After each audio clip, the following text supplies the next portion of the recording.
Hai Sobat Mirai Aset, welcome back to BBM. Di Belajar Bareng Mirai Aset, kita akan sama-sama mengupgrade skill dan knowledge kita agar kita bisa sama-sama menjadi investor dan trader yang makin cuan.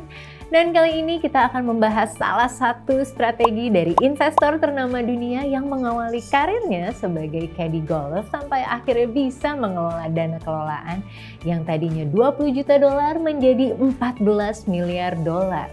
Siapa dia? Namanya adalah Peter Lynch.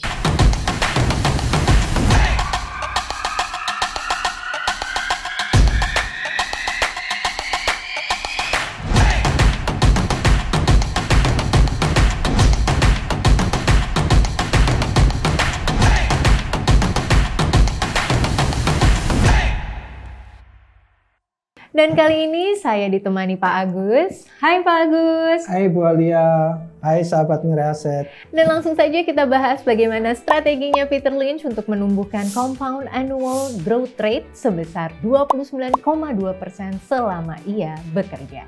Gimana nih Pak Agus strateginya? Sebagai seorang investor legendaris, Peter Lynch, kita akan belajar salah satu metode yang dia gunakan, Bu. Ya. Kita adalah investor individu dan kita mempunyai kekuatan di situ. Karena kenapa? Ketika individu itu bisa menentukan pilihan sendiri, maksimal mau beli berapa, sahamnya apa aja, dan tidak terbatas pada saham blue chip. Berbeda dengan institusi atau yang biasanya disebut dengan aset manajemen. Beberapa kriteria yang dibuat oleh Peter Lynch itu kita akan belajar nanti satu persatu. Ya, apa aja nih Pak? Banyak ya? Banyak. Rule yang pertama yaitu tentang trailing PE, yaitu harus kurang dari 25. Yang kedua ada forward PE, harus kurang dari 15. Dan yang ketiga adalah debt per equity atau DER-nya, itu kurang dari 35%. EPS growth itu harus lebih Bu dari 15%. Wow, Sedangkan untuk rasio itu harus kurang dari 1,2. Yang terakhir adalah yang perlu kita perhatikan adalah market cap dari perusahaan tersebut itu kurang dari 15. Dan semua ini bisa dilakukan untuk men-screen saham-saham yang ada di Bursa Efek Indonesia yang udah 900-an ini ya Pak ya? Betul Ibu. Nah, beberapa yang perlu kita perhatikan dan yang kita sebutkan, kita jabarkan satu persatu. Yang pertama tentang PE, yaitu Price to Earning Ratio. Ini merupakan satu valuasi harga saham, gitu ya. Di mana PE ini adalah harga saham dibagi kemampuan dari saham tersebut per lembarnya menghasilkan revenue.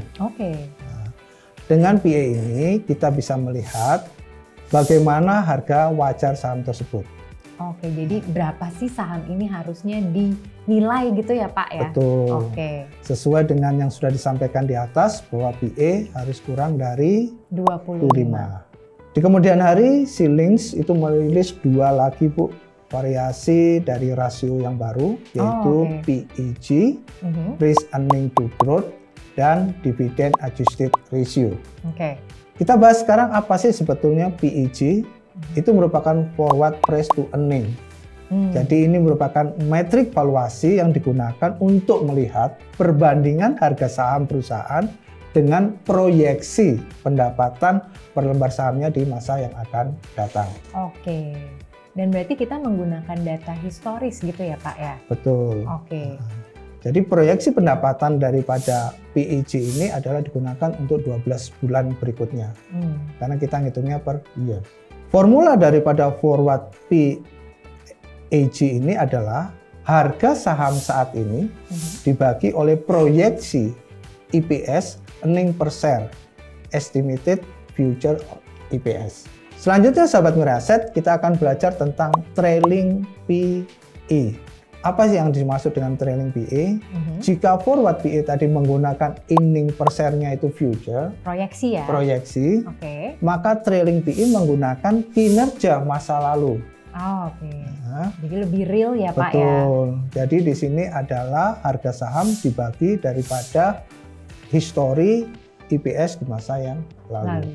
Trailing PE itu lebih sering digunakan menggunakan data-data historis.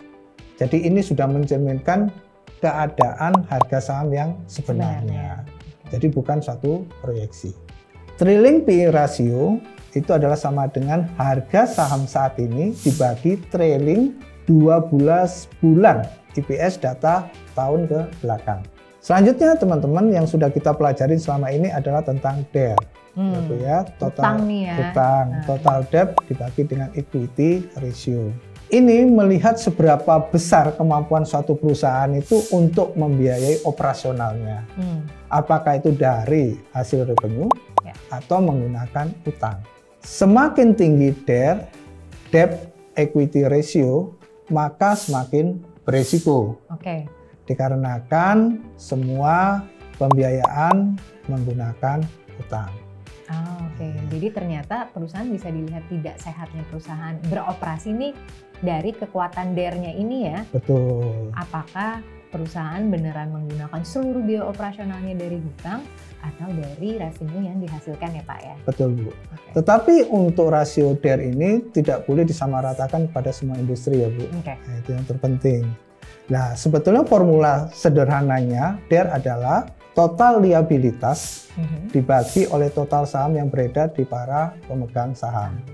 Di antaranya kita sebagai investor. Dan yang terakhir yang disampaikan oleh Peter Lynch adalah market cap.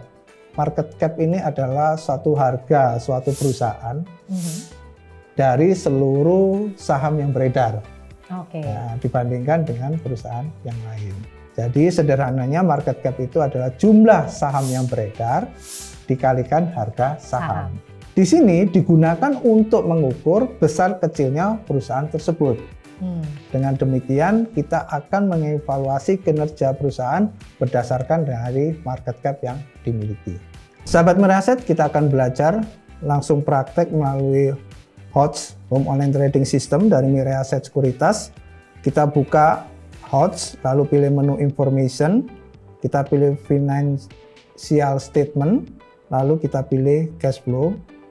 Nah, kita pilih salah satu sahamnya adalah ACES, S Hardware Indonesia Tbk, yaitu kuartal ketiga tahun 2003.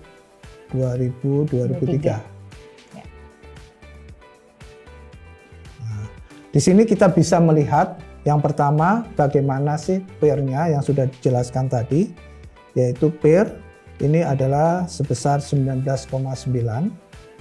Bagaimana tadi DER-nya itu adalah 0,3.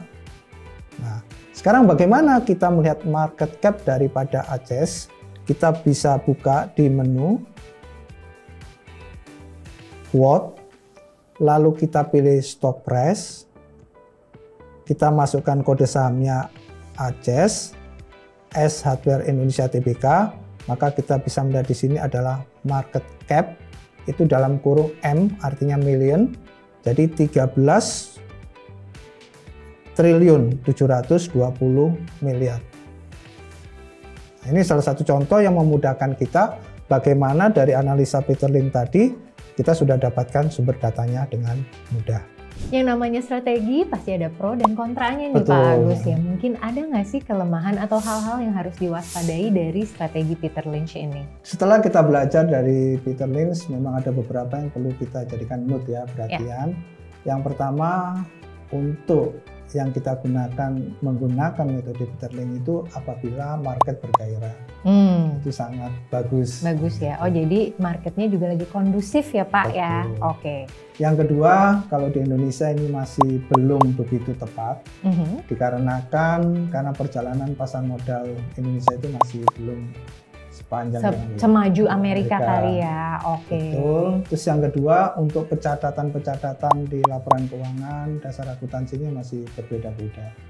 Oke, baik. Dan yang ketiga, ada beberapa data yang bisa tidak kita dapatkan dari informasi di Indonesia.